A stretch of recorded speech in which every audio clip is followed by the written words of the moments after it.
iQOO Neo 7 സീരീസിന് ശേഷം വരാൻ പോകുന്ന iQOOൻ്റെ Neo സീരീസിലെ അടുത്ത മോഡലാണ് iQOO Neo 8ഉം അതുപോലെ തന്നെ 8 Proയും. അതായത് ഈ ഒരു മോഡലിൽ നമുക്ക് രണ്ട് മോഡൽസ് ഉണ്ടാവും എന്നുള്ളതാണ് പറഞ്ഞിരിക്കുന്നത്.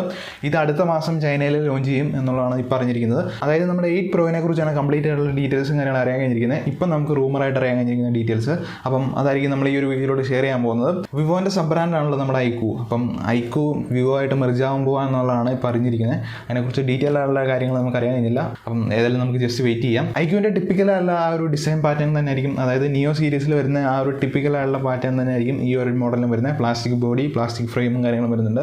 ബാക്ക് സൈഡിൽ ട്രിപ്പിൾ ക്യാമറ സെറ്റപ്പും കാര്യങ്ങളായിരിക്കും വരാൻ പോകുന്നത് എന്നുള്ളതാണ് അറിഞ്ഞിരിക്കുന്നത്. ഈ ഒരു മോഡലിൽ നമുക്ക് ഇൻ ഡിസ്പ്ലേ ഫിംഗർ പ്രിന്റ് സെൻസറും കാര്യങ്ങളായിരിക്കും വരാൻ പോകുന്നത്. അതുപോലെ നമുക്ക് ഇതിനകത്ത് സ്റ്റീരിയോ സ്പീക്കർ സിസ്റ്റം ആയിരിക്കും വരുന്നത്. അപ്പം ഈ ഒരു രീതിയിലാണ് ഇതിൻ്റെ ഡിസൈനും കാര്യങ്ങളും പോകുന്നത്. പ്രത്യേകിച്ച് ഒരു മാറ്റം കാര്യങ്ങളും ഈ ഒരു സീരീസിൽ വരാൻ പോകുന്നില്ല എന്നുള്ളതാണ് ഇപ്പോൾ അറിഞ്ഞിരിക്കുന്നത്. നമുക്കിതിനകത്ത് 6.78 ഇഞ്ചിൻ്റെ അമോലെഡ് ഡിസ്പ്ലേ ആണ് വരുന്നത്. അതുപോലെ 120 Hz റിഫ്രഷ് റേറ്റും കാര്യങ്ങളും വരുന്നുണ്ട്. എന്തായാലും നമുക്കൊരു ഡീസൻ്റ് ആയുള്ള ഡിസ്പ്ലേ തന്നെ ആയിരിക്കും ഈ ഒരു മോഡലിൽ കിട്ടാൻ പോകുന്നത്. നമുക്ക് ഈ ഒരു 8 Proയിൽ മീഡിയാടെക്കിൻ്റെ ചിപ്സെറ്റാണ് വരാൻ പോകുന്നത്. അതായത് മീഡിയാടെക്കിൻ്റെ ഏറ്റവും അപ്കമിംഗ് ആയിട്ട് വരാൻ പോകുന്ന ചിപ്സെറ്റ്, ഒരു ഫ്ലാഗ്ഷിപ്പ് ലെവലായിട്ടുള്ള ചിപ്സെറ്റാണത്. അതായത് മീഡിയാടെക് ഡിമെൻസിറ്റി 9200+ എന്ന് പറയുന്ന ചിപ്സെറ്റാണ്. അപ്പം ആ ഒരു ചിപ്സെറ്റ് ആയിരിക്കും 8 Pro എന്ന് പറയുന്ന ഈ ഒരു മോഡൽ വരാൻ പോകുന്നത് എന്നുള്ളതാണ് അറിഞ്ഞിരിക്കുന്നത്. അതുപോലെ LPDDR5Xൻ്റെ റാം വരുന്നുണ്ട്. പിന്നെ UFS 4.0 ആണ് ഇതിനകത്ത് സ്റ്റോറേജും ടൈപ്പ് കാര്യങ്ങളും വരുന്നത്.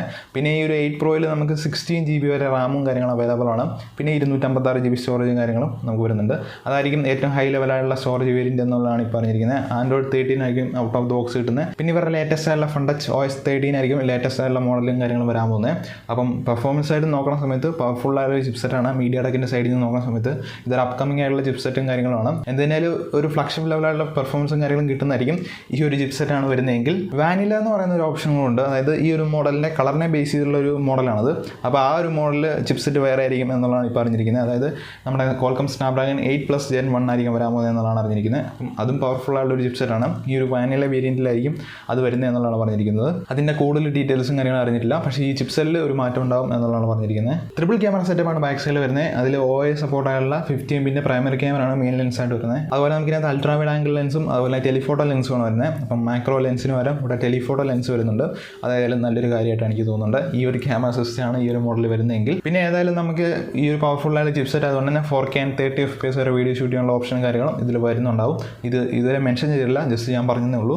എന്തായാലും നമുക്കൊരു 4K വീഡിയോ ഷൂട്ട് ചെയ്യാനുള്ള ഓപ്ഷനും കാര്യങ്ങളും ഇതിൽ വന്നിട്ടുണ്ടാവും. പിന്നെ നമുക്ക് 32 MP സെൽഫി ക്യാമറ ആയിരിക്കും വരാൻ പോകുന്നത് എന്നുള്ളതാണ് ഇപ്പോൾ അറിഞ്ഞിരിക്കുന്നത്. ഈ ഒരു ന്യൂസ് വെച്ച് നോക്കുന്ന സമയത്ത് അതിൽ ചിലപ്പോൾ മാറ്റം വരാൻ ചാൻസ് ഉണ്ടാവും. 5000 mAh ബാറ്ററിയും അതുപോലെ ഇത് ചാർജ് ചെയ്യാനായിട്ട് നമുക്ക് 120 W ഫാസ്റ്റ് ചാർജിങ് സപ്പോർട്ടായുള്ള അഡാപ്റ്ററും കാര്യങ്ങളും വരുന്നുണ്ട്. അപ്പോൾ ഓവറോൾ ഇത്രയും സ്പെസിഫിക്കേഷൻ കാര്യങ്ങളാണ് ഈ ഒരു മോഡലിൽ നമുക്ക് അറിയാൻ കഴിഞ്ഞിരിക്കുന്നത്. ഇപ്പോൾ അറിയാൻ കഴിഞ്ഞിരിക്കുന്ന ഡീറ്റെയിൽസ് തന്നെ ഞാൻ ഈ ഒരു വീഡിയോയിൽ ഷെയർ ചെയ്തിരിക്കുന്നത്. അപ്പം ഇന്ത്യയിലേക്ക് വരുന്ന സമയത്ത് എന്തെങ്കിലുമൊക്കെ ഒരു മാറ്റം വരാൻ ചാൻസ് ഉണ്ടാവും. നമ്മുടെ ചൈനയിൽ അടുത്ത മാസമായിരിക്കും ലോഞ്ച് ചെയ്യുന്നത്. അത് കഴിഞ്ഞാലും ഏതെങ്കിലും ഒരു ടൈം പീരീഡ് അല്ലെങ്കിൽ ഒരു ഗ്യാപ്പ് കഴിഞ്ഞാൽ മാത്രമായിരിക്കും ഇന്ത്യയിലേക്ക് ലോഞ്ചും കാര്യങ്ങളും ഉണ്ടാവുക. അപ്പോൾ അതിനെക്കുറിച്ച് നമുക്ക് ഇതുവരെ അറിഞ്ഞിട്ടില്ല. അപ്പോൾ എന്തായാലും നല്ലൊരു മോഡലായിരിക്കും എന്ന് വേണമെങ്കിൽ നമുക്ക് പ്രതീക്ഷിക്കാം. അപ്പോൾ ഇതാണ് നമ്മുടെ വീഡിയോ എന്ന് പറയുന്നത്. അപ്പോൾ നിങ്ങൾക്ക് വീഡിയോ യൂസ്ഫുൾ ആണെങ്കിൽ തീർച്ചയായിട്ടും നമ്മുടെ ചാനൽ സബ്സ്ക്രൈബ് ചെയ്യുക. അതുപോലെ എന്തെങ്കിലും സംശയങ്ങളുണ്ടെങ്കിൽ തീർച്ചയായിട്ടും കമൻറ്റ് ആയിട്ട് അറിയിക്കുക. മറ്റൊരു വീഡിയോ കാണാം. അതുവരെ എല്ലാവർക്കും ഗുഡ് ബൈ.